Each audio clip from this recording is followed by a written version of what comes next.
How's it going, YouTube? Jamie the Kid 00 here, coming to you guys with my updated Brotherhood of the Fire Fist deck list. A number of you will have seen my tournament diary from last week's locals.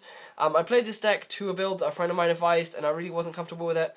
I changed out a few things that I was really enjoying playing, and I felt that I needed those things during the event, and that contributed to some of my losses. So this is the list I would have played if I had been able to if I'd have been able to take all this to the event. The extra deck, because I couldn't decide on a 15th card, I'm playing an American card, which you'll see in a bit. So for you UK players, disregard that American card, but I know the majority of my viewer base is American, so I figured I should probably do a deck that's valid where you guys live. Either way, this is going to be my Brotherhood of the Fire Fist deck. This is the Rabbit variant, so it does play these beauties. But this is what I feel comfortable with. It's 40 cards, because I feel that more than that is unnecessary in this deck, because you just really want to get to your tankies and things like that pretty quickly.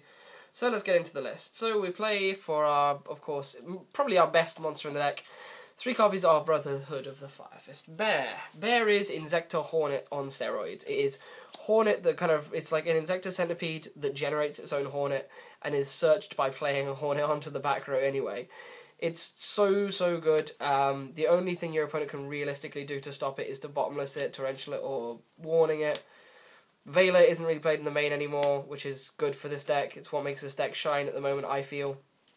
But Bear is just easily the best single monster in this deck. In the main deck, anyway. The extra deck is crazy. Then we play 2 copies of Gorilla, the Hornet for the back row. Gorilla is really good.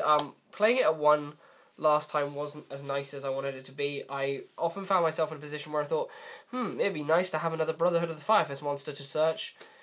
But there wasn't anything that I could search. So I liked 2 Gorilla at the time. Then to go in tandem with the added Fire Fist content, I'm playing 1 copy of Dragon. I really like Dragon's secondary effect. I mean, its first effect is quite nice, because I really like the Fire Fist traps. I only play 1 of each, but I really like them when they function. I really like its second effect, though, because when you drop this with your dead fire formations on the board, it is basically a way to recycle them and turn them into a Monster Reborn to make a free Xyz. And when you make a free Xyz, i.e. Tiger King, you're going to get a formation back, so you're really only minusing 1 formation. And when it's tankies, you don't really mind. So I really like Dragon. I really enjoy using it. It adds so much power to the deck. It adds a lot more speed. It adds another rabbit to the deck, basically. And also it's the fact that it's an 1800 beta, so it is the largest tutorable Fire Fist, the largest tutorable Beast Warrior in the deck, besides Warwolf. So that's the Fire Fist content. We still only play 6, but it's more than the 4 I was playing before. As this is the Rabbit variant, I'm playing 3 copies of Gene Warped Warwolf. The choice of this is basically Crush Card Virus variant with Vorse Raider is too non-general. It's good and suited to certain metas and certain environments, and depending on my locals, I'd play the Vorse Raider variant. But it's just the fact that Warwolf is a 2k beater. It's bigger than pretty much any other level 4 instant drop, except Photon Thrasher, basically. So, in my mind, I felt that Warwolf was going to be so much greater in that kind of 1 in 10 place where I'd be attacking over my opponent's Vorse Raiders, my opponent's Thunder Kings, my opponent's things like that. In the situations where it was a 1 in a million, I felt that the extra 100 attack points was going to be so crucial, because the defense points in both monsters are tiny. So you really don't have to worry about the fact that Warwolf has no defense, basically. It's just so much more worthwhile, in my opinion. Then to accompany the Warwolves, we play 2 copies of Rescue Rabbit. It's self-explanatory. A lot of people actually, I will stop on this, a lot of people actually complain in the comments saying, why are you playing 2 rabbits for 1 set of targets? Basically, when you want to play 2 rabbits to speed up the chances of you actually getting to them, because otherwise you've got a 1 in 4 chance of drawing the right card here. 4 cards, 1 in 4. Here you've got a 2 in 5 chance. And once you've hit the 1, these are all out of the deck and they stop being dead draws, and you just have the 1 rabbit as the dead draw. With less than that, you then have more chance of drawing into these before the rabbit. Therefore, the moment you draw into 2 of these, this becomes dead and this becomes dead, generating 2 dead draws. If you draw into 1 of these, only this becomes dead, generating 1 dead draw, and possibly 1 dead draw for the last Warwolf. But I'd rather have much more speed in getting into the rabbits. So I play 2. If I draw the extra 1, yes, it is dead in hand, but you can slow roll it into Xyz plays, and you can normal summon this using your normal summon and Tensu for another Beast Warrior. Normal summon that Beast Warrior and Xyz that way. So it's not always that dead. So really, 2 rabbit is the way to go. Do not play 1. 1 is terrible. And then for the last 2 monsters, we play 2 copies of Reborn Tengu, the ultimate floater, and this card is so relevant in this deck. A lot of people really don't like Tengu at 2, but in this deck, Tengu is so essential, because with certain fire formations behind him, you have a regenerating 2/1, 2k beta. And it's also the fact that this is probably the best opening turn drop besides Rabbit, because I really don't like playing my bears and things like that on the first turn, because I feel that they'll just get run over because their attack is quite subpar. I really enjoy summoning this, and unless my opponent gets 2 monsters on the board, they're not going to be able to kill both Tengus, so it basically guarantees me an Xyz next turn if I like summon this, and then next turn summon a Warwolf. If they Torrential, oh well, it really didn't cost me that much, and they lose a monster. So, I like it. I really like Tengu. Also, you can kind of poke directly with it and not fear Mirror Force and things like that, because it will just die and get you a new one, so it's really good. For the spells, we played the Reborn, the Dark Hole, the Storm. Yes, people are kind of surprised there's a Storm in here.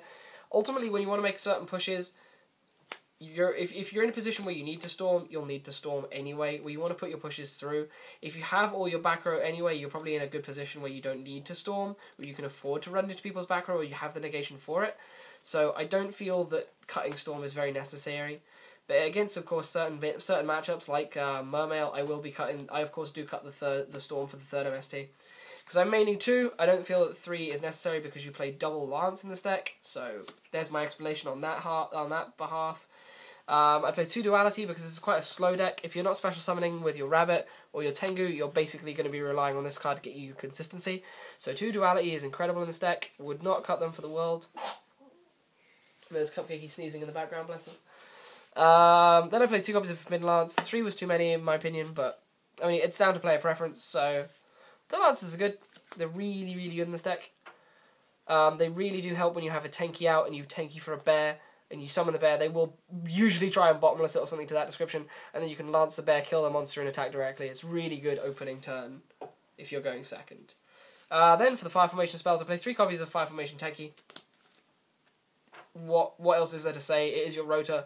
And 2 copies of Fire Formation Tensu. A friend of mine only plays 1, and I do understand the decision behind that, but because I'm playing the additional Fire Fist now, I feel that 2 Tensu is essential. But of course, in certain matchups where I feel it is underperforming, I do cut 1 for a different sideboarded card.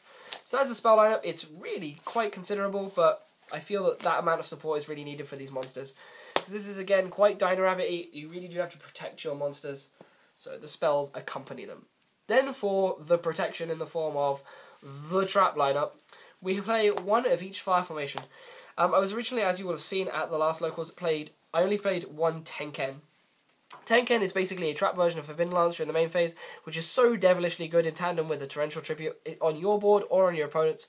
When they summon a monster, you can Torrential and chain this, protecting your Thunder King on board and wiping everything else off the table. So I really like this card, and it has so many applications, you should really test it. This I didn't play, and I missed it sorely. It's basically a 1000 attack point Rush Recklessly that you can search. And it's so valid. I mean, when you draw it, it's so much more devastating because your opponent doesn't see it coming. But tutoring it with Dragon and Tiger King, basically it sits there as a massive deterrent, saying to your opponent, right, you've got to make a massive monster, or there's no point in you even trying to attack. So, I really like Tensen. And Tenken, I just don't want to cut. Of course, again, against certain matchups, I do cut one of these, or depending on what one is weaker against the matchups to allow for more space. So you can be malleable with these, but I like having the 2 targets, especially because I play Dragon in the deck. For the more generic traps, I play 1 Mirror Force. I only like the 1 at the moment. 2 copies of Dimensional Prison or Dimension Genfangus. 2 copies of Fiendish Chain, because I don't play Veiler in the main. I don't play Veiler in the side anymore, so Fiendish Chain I feel is a really good card, and it's so valid against so many matchups at the moment. 2 Bottomless Trap Hole, because Bottomless is so good against Mermail and things like that. Rabbit, and this deck in the mirror. 2 copies of Torrential Tribute, you need to play 2. 2 is so good, because you're slow. You're not as good against certain decks that can explode like Mermail and Wind Up, so you need a way to regulate that explosion. Remember, this deck plays in a very control-y fashion in certain ways. A lot of people comment on this deck being very aggro. Yes, you are very aggro, but you can only be aggro in certain situations. You're not fast. You're aggressive, but you're not fast, so you need to find ways to slow your opponent down, bomb their fields, and then push for aggro when they're on a weakened backstep. So when you've got your opponent knocked or stumbled or whatever gaming term you want to use, then you can go aggressive. But until then, you go control. It's very much like heroes. Heroes are control aggressive, in my opinion. Then for the counter traps, we play 1 warning, 1 judgment, and I still count this as a counter trap. I play 1 road because road is so good. I opened this so much on DN, and it does so well. But sadly, in real life, I don't open it nearly as much as I want to. But it's really, really good, and it's won me so many games. Then for the extra deck, we play 3 copies of Brotherhood of the Firefist Tiger King until Cardinal Commander, or what is probably going to be called Swallow or something like Sparrow or something like that when it comes out. Until Cardinal Commander comes out, I feel that 3 Tiger King is incredibly necessary because you don't really need the room for anything else. I always like having 3, especially because I don't play Avarice in this build, so you have access to it because you have enough monsters to make 3, so why not play 3? So 3 Tigers.